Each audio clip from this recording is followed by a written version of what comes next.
My name's TJ Moon. I'm 33 years old. I'm of Korean American descent. I've been married to my wife for about 4 years. It was love at first sight. We met at church. I absolutely fell in love with her, and it's been blissful ever since. My name is Joanne Lee Moon. I'm the wife to TJ and mother to Gio and Max. I have a 3-year-old son. His name is Isaac Gio Moon. We call him Gio, that's his Korean name. And then I have a 1-year-old. His name is Max Jisoo Moon, and Jisoo is his Korean name. What I love about having a child on the autism spectrum is it's expanded my heart to love him more. It's expanded my capacity to love him, and it's changed our lives in such a powerful way.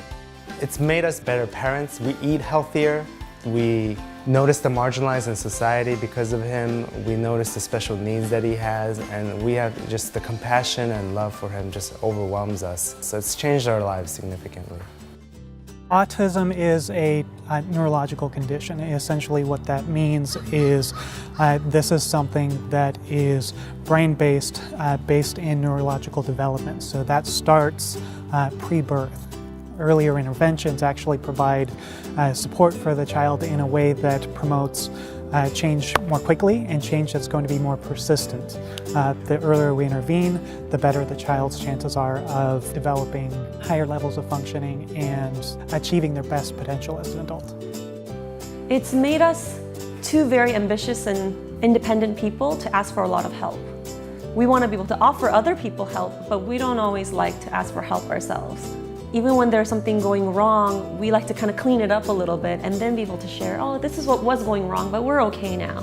That's kind of how I think a lot of people like to operate. But we just needed the help. We just wanted the help.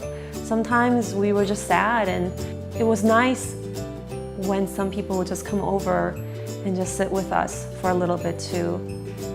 Not even just to ask us questions, because people don't always know what to say, but just to love our son.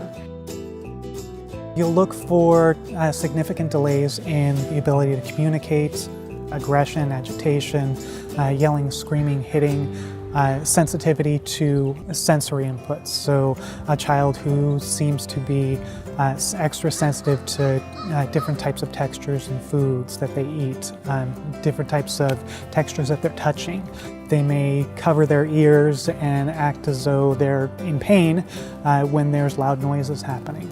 Those types of responses to sensory input can be indicators that there may be a concern. The first thing you'd do is you'd go to your primary care doctor, go to your pediatrician, and ask them about your concerns. As much as a parent shapes a child, the children shape you as well. And Gio just always loved the outdoors. We go swimming together, we go to the park sometimes 2-3 times a day between naps.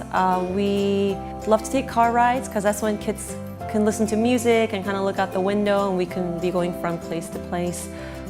We go to church and see our friends a lot. We see people who love and know them from an early age and can invest in their lives. There's certain dietary needs that children on the autism spectrum require, because autism is not just a brain issue, it is related to the gut as well.